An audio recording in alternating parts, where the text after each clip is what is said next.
Bourré de talent, il est dans le même club qu'Alban Préaubert que l'on connaît tous. Il s'agit de Romain Ponsard. Romain Ponsard joue demain à Bercy une qualification pour les championnats du monde junior. On s'est penché un instant sur le profil de ce patineur qui évolue malheureusement dans l'ombre d'Alban Préaubert. Nous l'avons rencontré le week-end dernier à Reims lors du Trophée de France.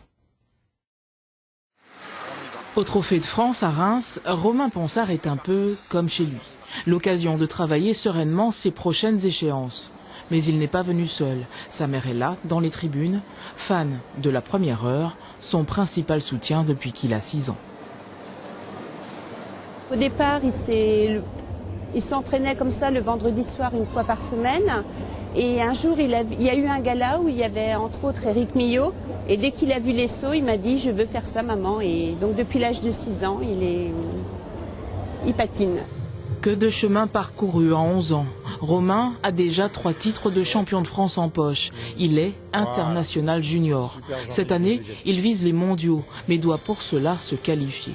Le Trophée de France lui sert donc de répétition générale, notamment pour ses combinaisons de triple. Techniquement, je me sens bien. Le triple axel, il y a encore du travail à faire dessus. Mais je me sens quand même bien dessus, on travaille beaucoup.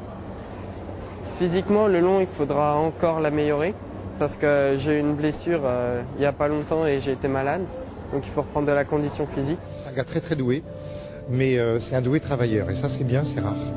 Et consciencieux, je veux dire, c'est quelqu'un qui s'investit à 100%.